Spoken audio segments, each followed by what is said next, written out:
এদের ব্যাপারটা কি জানো, এদের নিজেদের মধ্যে লেগে গেছে। অনেক দিন আগে আমি ব্যাপারটা বুঝেছিলাম, ঠিক আছে? তো এখন আস্তে আস্তে জিনিসগুলো স্পষ্ট হয়ে উঠছে। আচ্ছা, আরও কিছু কথা বলার আছে তোমাদের।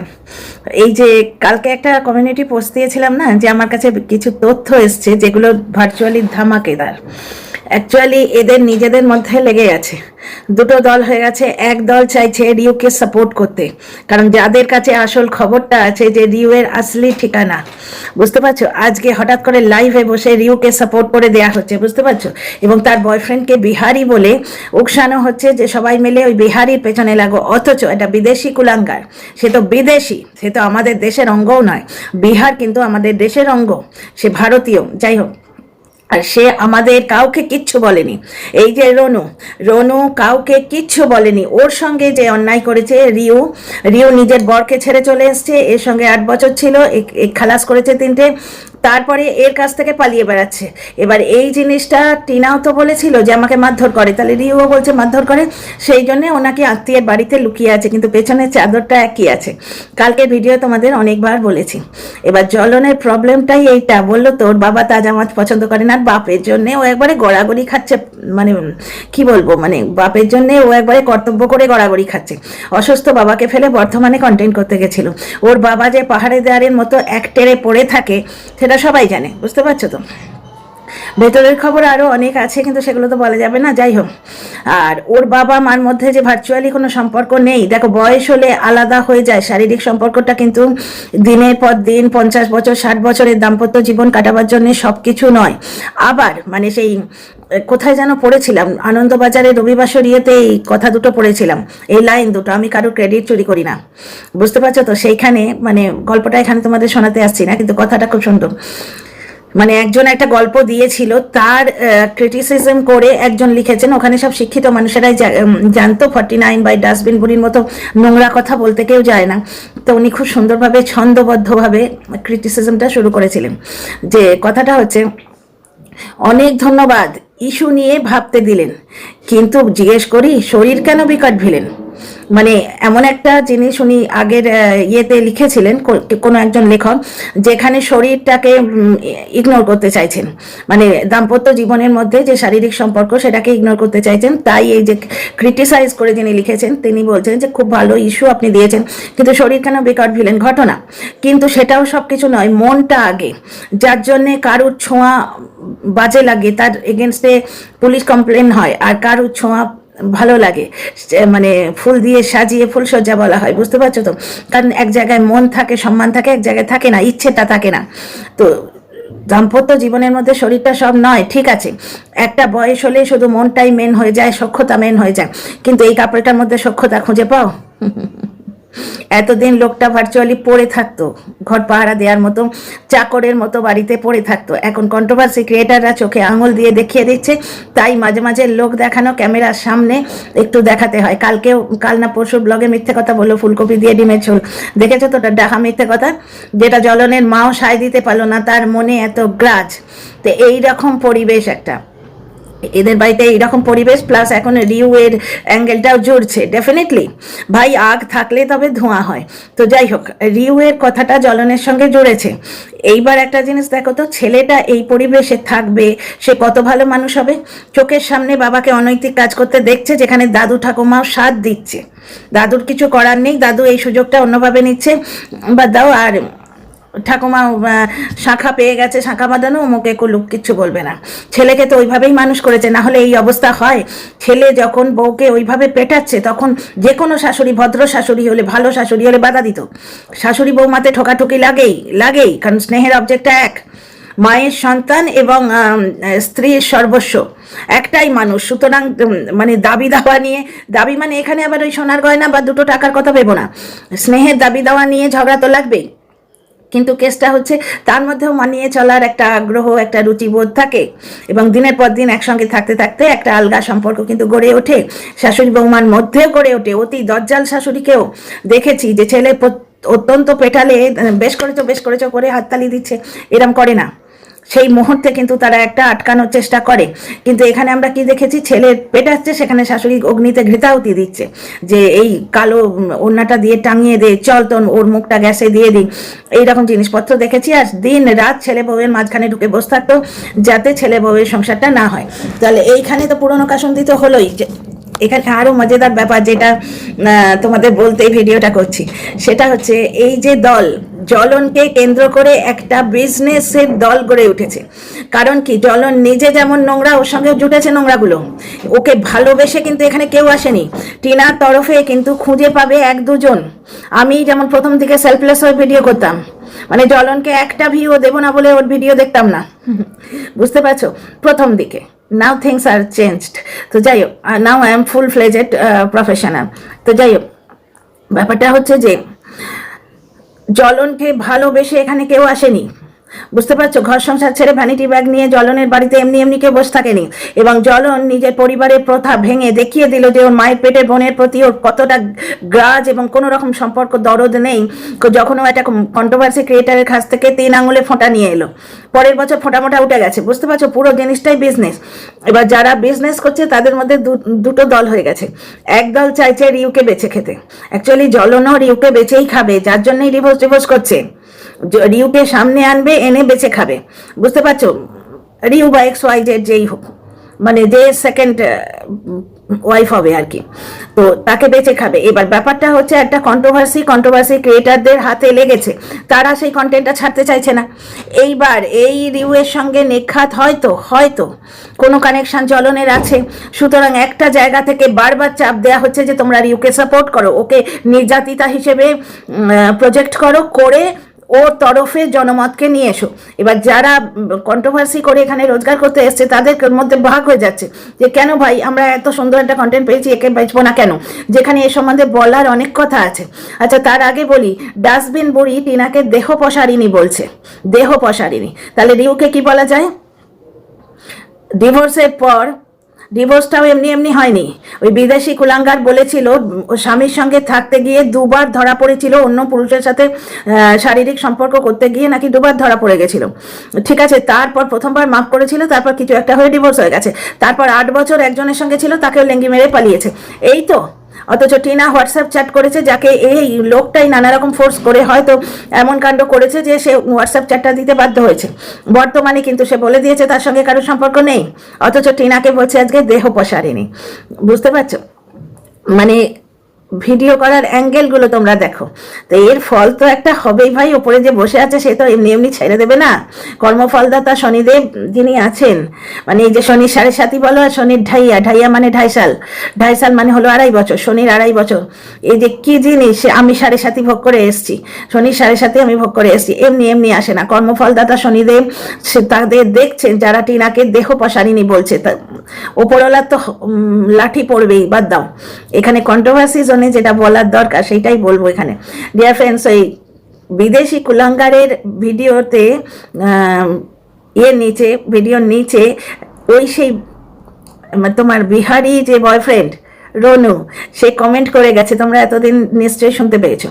আচ্ছা, এই কমেন্টগুলোতে কি কি আছে এবং তার থেকে মানে কি ক্ষতি বা লাভ কার কি হয়েছে সবটা ডিটেলে বলবো। Welcome back to my channel, my world of words. আমি সৌমি, আমি তোমাদের সবাইকে আমার চ্যানেলে ওয়েলকাম করছি। ভারী মজাদার কাণ্ড হচ্ছে ডিয়ার ফ্রেন্ডস, নিজেদের মধ্যে 2 ভাগ হয়ে গেছে। তোমরা একটা জিনিস দেখলে, ওই যে 49 ও বেশ কিছু ভিডিও কিন্তু যেটা রিউয়ের এগেনস্টে করেছিল সেগুলো প্রাইভেট করতে বাধ্য হয়েছে। এদের মধ্যে ফোনে কন্ট্যাক্ট থাকে, তোমাদের আগেই বলেছি। নিজেদের মধ্যে ডিসাইড হচ্ছে এবং গ্রুপের মাথায় যে বসে আছে সেই হুইপ জারি করছে, হুকুম দিচ্ছে যে রিউকে ভিকটিম বানাতে হবে, রিউকে বেচারি বানিয়ে ওর পাশে দাঁড়াতে হবে। এবং খলনায়ককে রনু, বিদেশি মানে বিহার থেকে সে আসছে, সুতরাং সে বাঙালিদের শত্রু। আমার একজন বেস্ট ফ্রেন্ড বলতে পারো, বেস্ট ফ্রেন্ড বলবো না, বেস্ট নেবার ফ্রেন্ডই বলতে পারো, সে কিন্তু Bihari, born and brought up in Kolkata বলে ফ্লুয়েন্টলি বেঙ্গলি বলতেও পারে, লিখতেও পারে। তো যাই হোক, বাংলা বিহারে খুব সুন্দর সম্পর্ক, মানুষের সম্পর্ক হয়, বুঝতে পারছো তো। দেশ কাল স্থান পাত্র এসবে কিছু এসে যায় না। তো যাই হোক, বিদেশি কুলাঙ্গার যা তা বলে গেছে মেয়েদের নিয়ে। রনু কিন্তু ভারতীয় মেয়েদের কিছু বলেনি, ওর সঙ্গে যে অন্যায় করেছে শুধু তার কথা বলেছে। যাকে ফিরে আসি টপিকে। এবার কি বলেছে, ওর নাম হচ্ছে নামটা নাই বললাম, কপিরাইটের ব্যাপার স্যাপার আছে। তো রনু যে মুসলিম তোমরা জানতে পেরেছো। আচ্ছা, মুসলিম জানতে পেরে মেয়েটা এইভাবে কেন হাইলাইট করছে যে ওর ধর্মও আমি জানতে পারিনি, জানো তো 3 বছর একসঙ্গে বন্ধুর মতো ছিলাম, কিন্তু ওর ধর্ম আমি জানতে পারিনি, আমি মীনা কুমারী, আমি ভিকটিম। তো যাই হোক, তো ওই ভিকটিম মেয়েটি 3 বছর একসঙ্গে থেকে প্রথমে বন্ধুর মতো কথা বলতাম, বন্ধুর মতো কথা বললেও অনেক কিছু বোঝা যায়, বুঝতে পারছো? হে ভগবান আমরা যেরকম বলে উঠি, যারা খ্রিস্টান হবে ডিয়ার ফাদার, ও মাই গড, বুঝতে পারছো? এরকম ভাবে মাঝে মাঝেই ধর্মের কথা বলে ওঠে। সুতরাং ওই মেয়েটার কথাও যদি মেনে নিই যে বন্ধুর মতো কথা বলতাম, তাহলেও জানা যায়। আচ্ছা, এই পরিপ্রেক্ষিতে রনু এসে ওই বিদেশি কুলাঙ্গারের ভিডিওর কমেন্ট বক্সে লিখে গেছেন 2016 থেকে ওদের সম্পর্ক ছিল এবং 2016 থেকেই মেয়েটি জানতো মুসলিম, মেয়েটি পুরোটাই জানতো। আরও অনেক কথা লেখার পর সেই রনু বলছে যে আপনার সঙ্গে যোগাযোগ করতে চাই, তখন এই কুলাঙ্গার ওকে নিজের ফেসবুক আইডিটা দিয়েছে। মানে মূর্খ এবং গাধা, আমার একজন দর্শক বন্ধু বলেছেন, এই মানে মূর্খ তো বটেই, তার সঙ্গে গাধা তা নয়, হচ্ছে কি জানো তো, জ্বলনের সঙ্গে যারা এসছে তাদের স্ট্যাটাসটা কি তোমরা ওই খুকি খাকির ভিডিও, মানে খুকি খাকির পিকনিক ভিডিও থেকেই বুঝতে পারবে। জ্বলন ভেবেছিল ইউটিউবারদের নিয়ে তাথই করবো, বেশ টিনাকে একবারে গলা টিপে ওকে মানে বাঁচতেই দেবো না, যেটা এখন করছে না। আজকে ভ্যানিটি ব্যাগ আলী বিশালাকায় কন্ট্রোভার্সি ক্রিয়েটার গিয়ে তার ছেলেকে অভুক্ত রেখে তার মাথায় ধান দুব্য দিয়ে ফুটেজ কামিয়ে আনতে পারে। ছেলেটা অভুক্ত ছিল, দুটি শুধু ভাত এরম করে খাচ্ছে, ভাবতে পারো আজকে মা থাকলে তার এই দুরবস্থা হতো। যতই ইয়ে হোক, সে এক গ্লাস দুধ, 2টো বিস্কুট, একটু আপেল বা 4টি গরম ভাত, অত ভালো মন্দ দেবে না হয়তো। জ্বলনের মা কাউকে খেতে দিতে পছন্দ করে না, জ্বলন ছাড়া তো কেউ খেলেই ওর গাত্রদাহ হয়। তো ভিডিও দেখে আমার যা মনে হয়েছে তাই, এরা যদি টিনাকে দেহপসারিণী বলতে পারে তো এইটুকু তো আমি বলতেই পারি। তো মা থাকলে, টিনা থাকলে অন্তত আর কিছু না জুটুক, 4টি গরম ভাত ডাল দিয়ে এনে চামচে করে খাইয়ে দিত ছেলেকে কাকবক দেখিয়ে দেখিয়ে। জানতো যে এই সমস্ত রিচুয়াল যেটা ভিউ কামানোর জন্য হবে, তাতে আমার ছেলেটার খিদে পেয়ে যাবে। কিন্তু ব্যাপারটা হচ্ছে যে কন্ট্রোভার্সি ক্রিয়েটাররা এসে বাচ্চাটার গাল চাটতে পারে, বাচ্চাটাকে 5 জনের এঁটো চামচ, এই আইসক্রিম খাওয়ার ভিডিওটা মনে আছে? ওটা আমাকে একজন ফরওয়ার্ড করেছিল, আমি বলতে পারবো না তার নাম, মানে তার বুকে এত বেজে ছিল, যার জিনিস তার বুকে তো বাজবেই, বুঝতে পারছো তো? যাই হোক, এরম করে চামচগুলো চুষছে, একবার পাল্টি পিসি চুষলো, একবার এই ধুমসি কন্টেন্ট ক্রিয়েটারটা চুষলো, আরও একজন কে ছিল সে ঠাকুমা জ্বলনের, বলতে গিয়ে গাগুলি হচ্ছে, জ্বলনের মা চুষলো, তারপর সেটাই বাচ্চার মুখে ঢুকিয়ে দিল। এই হচ্ছে কন্ট্রোভার্সি ক্রিয়েটারদের স্ট্যাটাস। তারা মেনলি জ্বলনকে এবং জ্বলনের ছেলেকে নিয়ে বিজনেস করতে চায়। ওই পিকনিকে দেখলে না, যার ব্লগ, যার বাড়িতে পিকনিক, সে সবার লাস্টে ভিডিও ছাড়লো। সবার প্রথমে খুকি খাকি ছেড়েছিল, বুঝতে পারছো? খুকি খাকি যখন খবর পেল যে জ্বলন কারোর মাথায় সিঁদুর দিয়েছে তারাপীঠে, সে কিন্তু তার মালিকের পরোয়া করেনি, বা যে ব্লগারের ওপর বেস করে ও ভিডিও ছাড়ছে তার পরোয়া করেনি। ও সোজা গিয়ে সেই ভিডিও, সেই কন্টেন্ট, ওর কাছে কন্টেন্ট, তো সেই কন্টেন্টটাও ছেড়ে দিয়েছিল। এখন শুরু হয়েছে এদিকে বিদেশ থেকে ওই খেলাটা শুরু হয়েছে। বিদেশি ওকে ফেসবুক আইডিটা দিয়েছে। এখানে গেমটা কি বলতো, হয়তো ফেসবুক আইডিটা দিয়েছে যার জন্যে সে তো তক্ষুনি হাতে নিয়ে ফোনটা বসে নেই, তার দেখতে 1 ঘন্টা 1.5 ঘন্টা, আর আমার মতো পাবলিক হলে একদিনও হতে পারে। তো এরা তো আর ওরকম নয়, এরা মাঝে মাঝে ফোন খুলে দেখবে। নিদেন পক্ষে 10-15 মিনিট, 1/2 ঘন্টা 1 ঘন্টা টাইম তো লাগবেই। ফোন নাম্বার নেই বোঝাই যাচ্ছে, না হলে ওপেনলি ফেসবুক আইডি দেবে কেন? এবার ফেসবুক আইডিটা যখন দিয়েছে, বুঝতে পারছো তো, আমার বন্ধু যেমন স্ক্রিনশট নিয়ে নিয়েছে, তেমনি অনেকেই স্ক্রিনশট নিয়ে নিয়েছে। তারপর যদি এই বিদেশি নিজের ফেসবুক আইডিটা ডিলিটও করে দেয়, বিদেশির ফেসবুক আইডি কিন্তু অনেকের কাছেই হয়ে গেল, বুঝতে পারছো? এইবার রনু কিন্তু কন্ট্যাক্ট করতে শুরু করেছে, এবং রনু পার্টিকুলার সেই মানুষগুলোর সঙ্গে কন্ট্যাক্ট করতে জানে যারা কন্টেন্টের জন্য একদম টু দ্য এক্সট্রিম যেতে পারে। এবার বিদেশি কিন্তু তোমার রিউকে একদম বরদাস্ত করতে পারছে না। রিউ এর এগেনস্টে ভিডিও নামিয়েছে, শুধু নয়, বিদেশি চ্যানেলটা গড়েই তুলেছে এইভাবে, সানসানি খেজ খোলাসা, ভেতরের খবর দিয়ে ভিডিও করব। এবার টিনাতে একটি মানুষ, তারা ভেতরের কত খবর থাকবে, কত খবর থাকবে। ওই তো ফ্ল্যাটটা এখনো খুঁজে পায়নি, টিনার বাবা মা সবাই খুব কসাসলি ভিডিও করছেন, ফ্ল্যাটটা এখনো খুঁজে পায়নি। ওই আশপাশের ওই অঞ্চলে এইরকম 4টে অ্যাপার্টমেন্ট আছে, ওই অ্যাপার্টমেন্টের জানলার কালার ব্লু, এইরকম করে ফালতু ভিকিরি টাইপের কন্টেন্ট করছে, কিন্তু এক্সাক্ট লোকেশন খুঁজে পায়নি। এবার প্রবলেম হয়ে যাচ্ছে ওর ভিউ কামাতে। সুতরাং ও খুলাসা করার একটা পাত্রী পেয়েছে, বুঝতে পারছো? খুলাসা করার, ভেতরে খবর আনার একটা জায়গা পেয়েছে, সেটা হচ্ছে এই রিউ। সুতরাং ও কেন ছাড়বে? এখানে কেউই ভালোবেসে আসেনি, তোমাদের প্রথম থেকেই বলছি, এটা একটা বিজনেসের জায়গা। যার জন্য লাইভে যেই বলা হলো তুমি কেন ওর বাড়ি গেছিলে ভ্যানিটি ব্যাগ নিয়ে, সঙ্গে সঙ্গে দৌড়েছে, কারণ ওখান থেকে ফুটেজ পাওয়ার, এই যে আমার আমি একটা ভিডিও করেছিলাম, সেইটা বাহানা করে দৌড়েছিল, ফুটেজ নিয়ে এসে 24K 28K 30K ভিউ নিয়ে গেছে।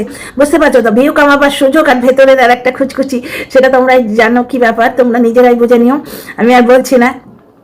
তো নিজের ভেতরের মনের যে কষ্টটা, কষ্ট নয়, এটা মনের একটা খুচখুচি খচখচানি, সেইটা দূর করার জন্য ভ্যানিটি ব্যাগ নিয়ে দৌড়েছিল। এবার তাকে লাইভে ঝাড় দেওয়া হয়েছে যে এই জিনিসটা ভালো নয়, তুমি কেন গেছো, মানে ওর যাওয়াটা প্রমাণ করে দিচ্ছে যে জ্বলনের বাড়িতে হয়তো কেউ আছে, বুঝতে পারছো তো। সেই যাকে ঝাড় দেওয়া হয়েছিল লাইভে, তার অ্যাবসেন্সটা দেখতে পাচ্ছ কি তোমরা? লাইভে কিন্তু সে নেই, দেখতে পাচ্ছ? লাইভের পর যে ওই ইয়েগুলো হয়, স্টিমিয়ার লাইভ হয়, বা ওখানে এক্সট্রিমলি মানে কি বলে ওটাকে, অ্যাক্টিভ, এক্সট্রিমলি অ্যাক্টিভ যারা থাকে, তার মধ্যে এই মহিলা ওয়ান অফ দ্য মানে মোস্ট অ্যাক্টিভ পারসনস। বুঝতে পারছো না, কমেন্ট না কিছু, যেন বয়কট করছে এইরকম ব্যাপার। তাছাড়া রিউয়ের প্রতি একটা স্লেসের ছোঁয়া, কালকের ভিডিওতেও দেখলাম যে টিনা আর রিউ নারী, আমরা কেউ বুঝতে পারছি না, মানে টিনাকে আর রিউকে একই জায়গায় ঢুকিয়ে দিচ্ছে, বুঝতে পারছো, নিজেদের মধ্যে কোথায় লাগছে, মানে যে এনে ঢুকিয়েছে তার সঙ্গেই লেগে গেছে।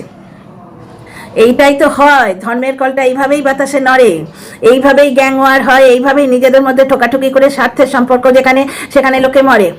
স্বার্থের সম্পর্ক, এ চাইছে যে ব্লগারকে হাতে ধরে রাখবো, বুঝতে পারছো, এটিএম কার্ড, ব্লগার, পয়সাওয়ালা ব্লগার, তার হয়ে আমি অনেকদিন বেশ থাকবো, আর এর একটু অন্য জায়গায় স্বার্থ লেগে গেছে, এ বেশ চালাবে, নিজে দড়ি ধরে নাচাবে পুতুল নাচের মতো, আর না হলে ধমকি দেবে। সুখ দাদা তো অনেক কিছু বলে গেছিল যে অনেক কিছু আছে, এবং আমার নিজের বুদ্ধিও বলে যে অনেক কিছুই আছে, মানে ছোটোখাটো কিছু ঘটনা হয়তো আছে, না হলে নিরামিষ ঠাকুমা আসে না কেন, না হলে ইনজাংশন জারি করতে হয় কেন, না হলে অজপাড়া গাঁয়ের CCTV লাগাতে হয় কেন, না হলে অজপাড়া গাঁয়ের বাড়িতে কোলাপসিবল গেট দিনের বেলা তালা দিয়ে রাখতে হয় কেন। বুঝতে পারছো, অনেক কিছুই আছে, কিছু হয়তো ক্যাপচার করা আছে যেটা ছেড়ে দিলে তা হেলকা মেচে যাবে তোমার পুরো ওয়াইটিতে। তো যাই হোক, সে চেয়েছিল পুতুল নাচের মতো দড়ি ধরে নাচাবে, পুতুল নাচের মতো দড়ি ধরে নাচাবে ভেবেছিল, কিন্তু পুতুলটি যে অন্য জায়গা থেকে আমদানি হয়ে গেছে সেটা বুঝতে পেরে তার এখন অভিমান হয়েছে। কিন্তু যেখানে কদর্য খেলা হচ্ছে সেখানে মান অভিমান, এই সূক্ষ্ম মানসিক যে ছোট্ট ব্যাপারগুলো কি কার ধারে। নোংরামির তো এই ব্যাপার, স্ত্রী স্বামীর ওপর অধিকার করে, কিন্তু রক্ষিতা বা কোনো বাইরের মেয়ে ছেলে, তার অভিমানের কেউ ধারে না। পয়সা ফেলবো, সেবা নেবো, বুঝতে পারছো ব্যাপারটা। আমরা তো এটাই দেখে এসছি, আমি তো এটাই দেখে এসছি, ওয়েব সিরিজগুলোতে তাই হয়, তো তাই দেখায় আর কি, তাই হয় মানে যেগুলো ওই ওয়েব সিরিজ বা সিনেমাতে যেগুলো দেখি এইভাবেই তো ট্রিট করে। তো কেসটা ঠিক তাই হচ্ছে। এবার এখানে ফেসবুক আইডি দেয়া হয়েছে, এদিকে ওই রনু নিশ্চয়ই যোগাযোগ করে বেশ কিছু কথা বলবে। এবার রনু ওর সঙ্গে যোগাযোগ করেছে, জানতে পারলে যে দুজন শিয়ালদা পৌঁছে গেছিল, মনে আছে তোমাদের অনেকদিন আগে বলেছিলাম, দুজন কন্ট্রোভার্সিকে, এটার নাম বলিনি কিন্তু হিন্ট প্রচুর দিয়েছি, তারা শিয়ালদা পৌঁছে গেছিল এবং 4 জন দর্শক বন্ধু দেখেছেন। ওই একজন 8 নম্বর প্ল্যাটফর্মে ছিল, 13 নম্বর প্ল্যাটফর্ম থেকে যেতে হচ্ছে, একজন 8 নম্বর প্ল্যাটফর্মেই ছিল, তারও 13 নম্বর প্ল্যাটফর্ম থেকে যেতে হয়েছে, এরকম আরও 2 জন ছিল, তো 4 জন দর্শক দেখেছেন ব্যাপারটা। তো সেই 2 জন কন্ট্রোভার্সি কি, এটা তোমাদের কি মনে হয় তারা পেছনে থাকবে? তারা কোনো না কোনোভাবে রনুর সঙ্গে যোগাযোগ করার চেষ্টা করবে। তো এই রিউয়ের ব্যাপারটা মানে ওয়াইটিতে আরও বেশি লঙ্কা মরিচ দিয়ে আরও বেশি সার্ভ করা হয় কি, এটাকে দাবিয়ে দিয়ে তাকে মানে একবারে সতী সাবিত্রী নির্যাতিতা নারীতে পরিণত করে দেওয়া হয়। আর টিনা হচ্ছে দেহপসারিণী, একটা আস্পর্ধা দেখো, একটা ডাস্টবিন ঠাকুমা, তার আস্পর্ধা দেখো, টিনাকে বলছে দেহপসারিণী। সে হোয়াটসঅ্যাপ চ্যাট করে স্বীকার করেছে, এই লোকটার সঙ্গে 3 জনের নাম অলরেডি জড়িয়েছে, সে স্বীকার করেনি, বুঝতে পারছো, কারণ তার দলের লোকেরা স্বীকার করতে দেবে না তাকে। তো যাই হোক, ওপরওয়ালার লাঠি তো পড়বে। আর বর্তমানে চেষ্টা করা হচ্ছে একটা মা যাতে সন্তানের দর্শন না পায়, সন্তানকে দেখতে না পায়। দেহপসারিণীও যদি হয়, দেহপসারিণীরও কিন্তু নিজের সন্তান দেখার অধিকার আছে। দেখা যাক আইনের মার প্যাচে কে জেতে, টিনার লিগাল টিম জেতে কি ওদের লিগাল টিম জেতে। স্থগিত আদেশ নাকি দেওয়ার চেষ্টা হচ্ছে। এবার কোন আইনে একটি মাকে তার সন্তান দেখতে আটকানো যায় আমার ঠিক জানা নেই। তাহলে ঘণ্টাখানেক মিথ্যে কথা বলতে হবে, আমি যেটা বুঝছি। এবার প্রমাণ যদি ওর দিতে পারে, ভুয়ো প্রমাণ, তাহলে কিছু করার নেই, কারণ আদালতের চোখে কিন্তু পট্টি বাঁধা। তা সে কিন্তু শুধু প্রমাণ বোঝে আইনের দেবী, বুঝতে পারছো? কারণ একটি মা একটি সন্তানকে দেখতে পাবে না, এর মধ্যে কোনো রকম কোনো কিছু চলে না। সেখানে আদালতের লোক থাকবে এবং বাবা ছাড়া অন্য কোনো তৃতীয় ব্যক্তি থাকবে। সেখান থেকে মা ছেলেটাকে নিয়ে আসতেও পারবে না, চুরি করে নিয়ে যেতেও পারবে না। আর মা তো সেটা চাইছে না। আপাতত সে একটু ছেলে দেখতে চায়, তারপর সে নিজের পায়ের তলায় মাটিটা একটু স্ট্রং করে নিয়ে বোধহয় কোনো কেস টেস করবে। এতদিন তাকে তো কেস করতে দেওয়া হয়নি, কারণটা তোমরা খুবই ভালো করে জানো। ভেতরে ঘুঘু ঢুকে গেলে, ভেতর থেকেই ঘুণ ধরে গেলে ব্যাপারটাকে ঘুণ ধরে আছে, বুঝতে পারছো? অনেক কিছুই সে করতে চেয়েছিল, তাকে করতে দেওয়া হয়নি। আপাতত শুধু সে সন্তানকে দেখতে চায়। দেখা যাক কোন আইন, এমন কোন আইন আছে যে মা সন্তান দেখতে চাইবে সেখানে স্থগিতাদেশ দিতে পারে। কোনো না কোনো বাহানা তো চাই, সেই বাহানাটা কি আমরাও দেখবো, মানে আমিও দেখতে চাই। তো যাই হোক ডিয়ার ফ্রেন্ডস, ভারী মজা লাগছে এই ভিডিওটা করতে। তোমাদের কেমন লাগলো বলো আর কমেন্ট করো। আর কথা ভালো লাগলে সাবস্ক্রাইব করে পাশে থেকো। See you in the next video.